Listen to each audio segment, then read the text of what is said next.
Hi, it's Leonora. Um, don't adjust your screen. um, I forgot to mention this in part one. I like purposely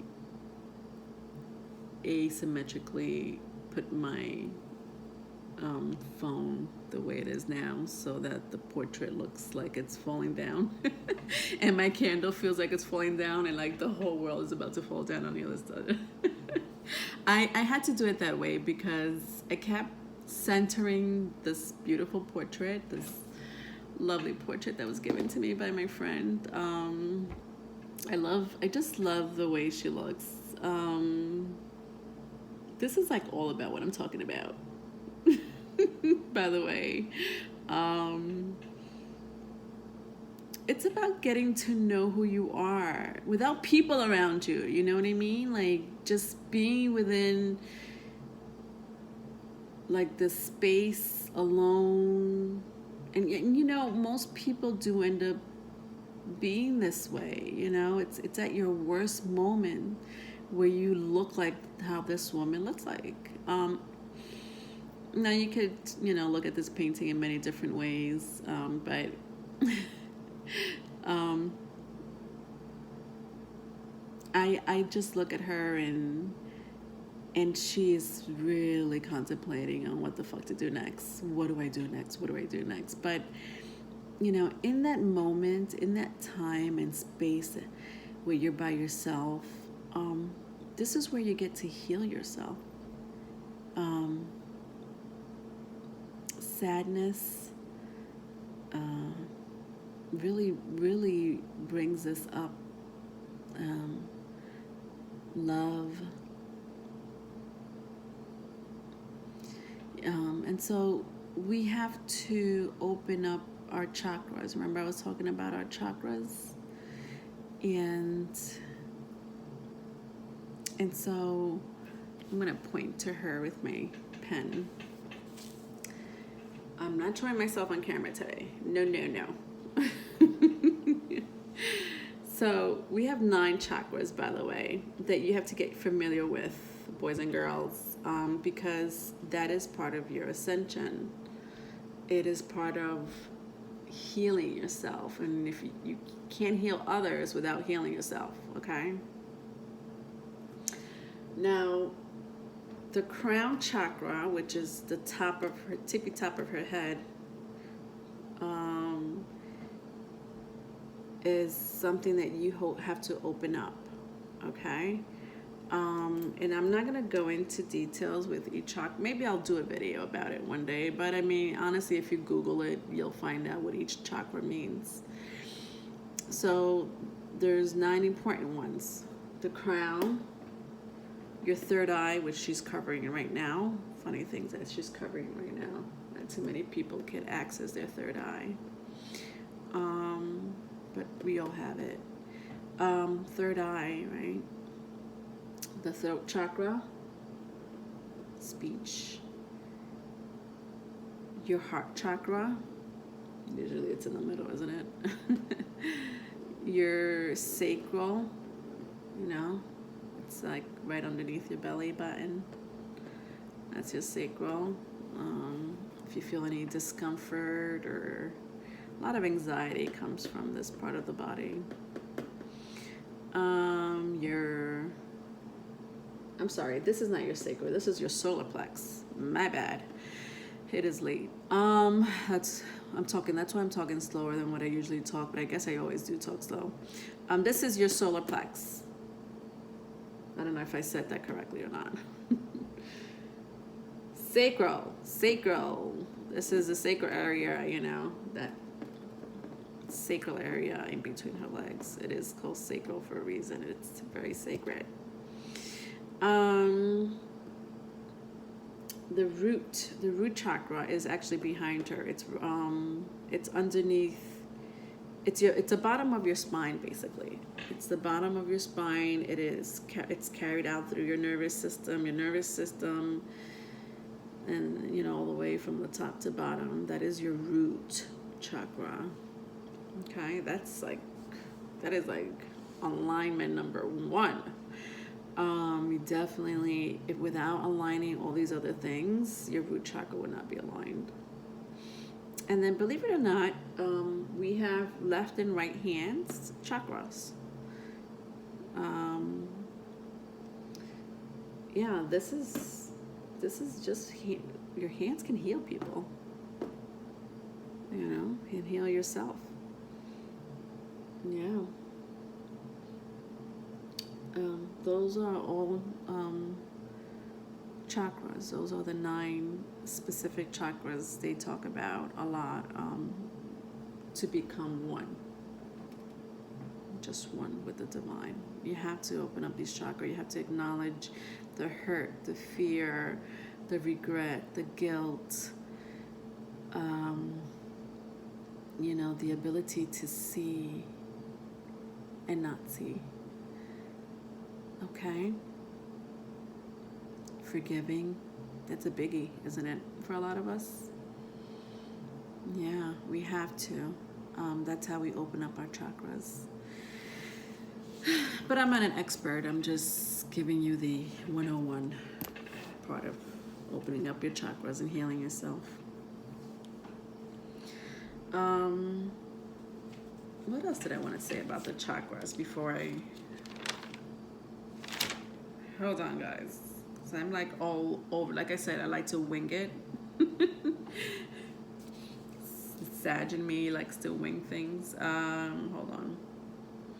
All right. Well, we were talking about the chakras. I might as well just keep talking about it. And it's not much to say. It's just really exactly what I just explained to you.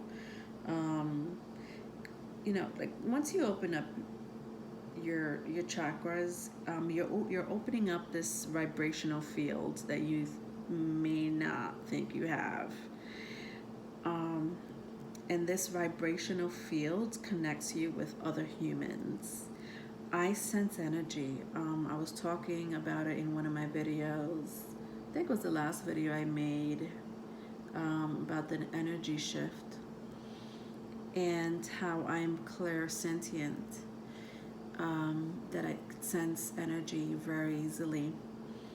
And that's a vibrational field. The fact that I could, and not just me, I mean, that's a lot of people, you know, whether you have the ability or not, you know, believe it or not, there's some aspects in your birth chart, Capricorn will have it, Scorpios will have that, Pisces will have it, where they sense energy, feelings. You know, it doesn't mean that they have to be tarot card readers like me, but I'm just doing my own thing. But you do have that, and you know, and again, I don't want to just blame it on like, oh, you know, just because of your birth chart, this is who you are. Everyone has it. Doesn't matter what your birth chart says. Everyone has it. Everyone has the ability to heal themselves within. Okay? Once you open up this, all these chakras, it is a gateway to align yourself, basically, to tune in to your spirit guides. Your spirit guides are your ancestors, by the way. So when I talk about spirit guides and people are like looking at me like I'm a little cuckoo, and that's okay, I don't care.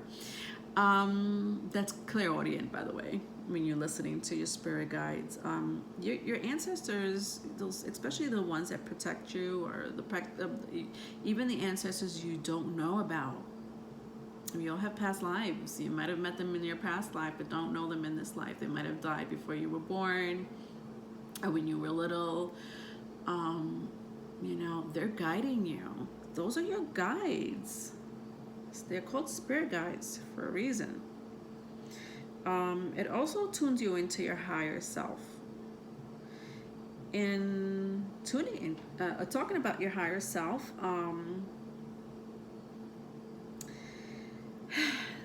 there's a portal, right? There is a portal. I'm sure some of you have heard about portals, especially nowadays when people are like now into astrology and wanting to learn more about the esoteric knowledge that's out there, including the Akashic records. People want to know what the portal is, or maybe I could give you like maybe a little explanation about it, but I'm going to go back to the ether. Part 1, I was talking about the ether, and how ether is a fixed air element that we don't see, but it is acknowledged. And so who else is fixed in the zodiac sign? Well, we have Taurus, Leo, Scorpio, and Aquarius. Aquarius is the 11th house. 1-1. 1-1 usually represents the portal. When you see 1-1-1-1 or 1-1 on the clock or somewhere, you know, on a house, or like just, you know, coming across that number, you just entered a portal. They say that you just entered a portal. They like to say that. And sometimes that can't be true, depending on how high vibrational you are. But if you keep saying, like, you know, sometimes people just see like the repeated numbers. Like, for example, when I started recording this video, when I hit play, it was exactly, believe it or not, 333. And I was like, oh my God, that's like my angels talking to me. And so it's so funny that I'm talking about all these things, because it's literally, I feel like my angels, my spirit guides are guiding me into giving you this knowledge, so that you can empower yourself and heal yourself, most of all. Hi angels, hi spirit guides. So that was pretty funny that 333 came about. But the master number 1-1 is Aquarius. Okay, so Aquarius is the water bearer, right, of the zodiac, of the constellation, and there's actually a book of ether, believe it or not, that's acknowledged by the Mormons, or some people call it the Latter-day Saints, right? It was written by a prophet, just like, you know, the book of Isaiah, the book of Genesis, same thing with Latter-day Saints. They talk about literally the restoration, or the latter days of Christ's true church. So the Book of Mormon, and one of the books happens to be the Book of Ether. You know, they're all about the archaeological, historical, and scientific ancient records of actual events. So the oh my God, please forgive me, the ancient records of actual events after Christ died, including what I spoke about in part 1, Jacob's Ladder, the Akasha records. You know, if you read and research about it carefully, you'll find out it has a lot to do with also the bloodline after Christ died. Let's see, the people, the prophets that are, you know, that has to do with this. There's other books that acknowledge, like I said, Jacob's Ladder, and I connected it to the ether, to this fixed air element, to this portal, to this staircase, this gateway to heaven that angels are ascending or descending. It even has us as humans, that it has passed on, or basically in this realm of death and life and death. I hope I'm not getting too dark on you. You know how I like to get dark. And so that's basically just a little bit of what that is. I kind of go into it more into part 1, guys. But I just wanted to talk about the Book of Mormon, because they do acknowledge the Book of Ether. And also, sorry, I'm like, I do that a lot, by the way. I hate that I do a lot. It's not that I am always in my head thinking. But I'm trying to see what else I could tell you, because and you know what, I don't want to confuse any of you that have tuned in to learn about birth charts and the ascending, and then I'm talking about all of a sudden the Akashic records and Jacob's ladder. This has nothing to do with it. I think I already said that. So like I said, this is all about healing. And so to conclude this video, ladies and gentlemen, the age of Aquarius came to me because we are entering a new age.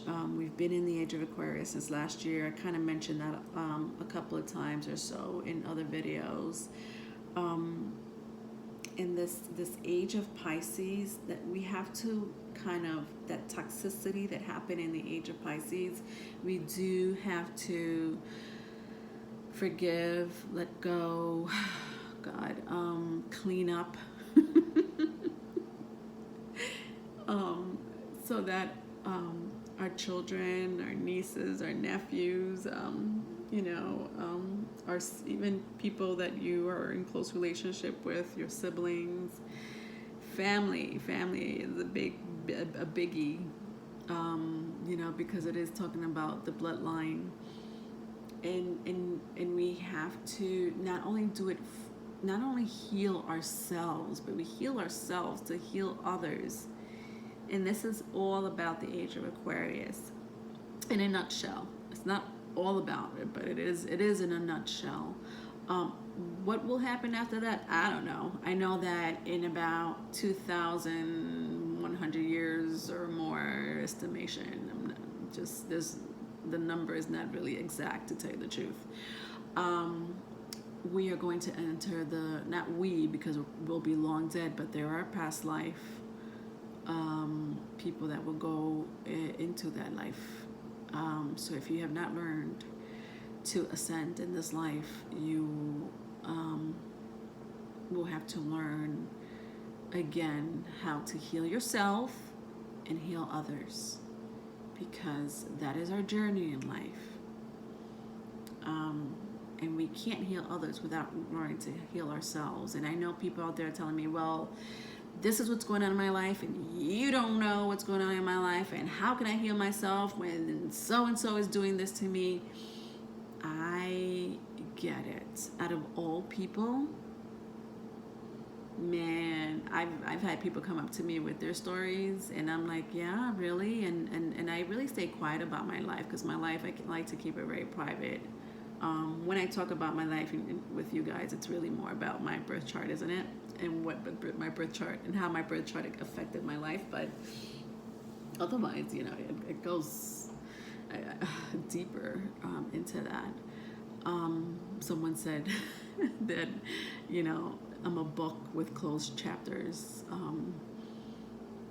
It's hard for me to talk about my life, so I get it, and I recently just started being this way. I wasn't born to be a guru. Not that I'm saying I am, but I get it. They're low vibrational people on this earth. They are. I know they are. But we want to stop, think, pointing back at this woman right here, go within ourselves, forgive, remove the guilt, remove the anger, heal ourselves, so that we could heal others. And I don't know who those others may be. They could be your grandparents that are like sick. You know, maybe they need some healing. But at least if they get a little bit of that from you, you could be, you could live with that. You know, it's like you've done your deed. And the birth chart is all about, especially Saturn. Oh my God. Neptune, forget it. It's all about you learning a lesson in this lifetime. So listen, if you don't want to listen to me, that's fine, because you'll come in and learn it again in the next lifetime. No, I surely don't want to do that. All right. All right, I'm going to tune out. Please leave any comments. If you need to correct me, please go ahead and correct me if I've made any mistakes. I told you it's pretty late, and if you need more information on birth charts, definitely email me. Private readings, you can email me. And Google Chakras, CHA. I'll get it together. CHAKRAS. Chakras. Yeah, it does exist. It's inside of us, and we need to open it so we could be in a higher vibrational place. All right. Bye, folks.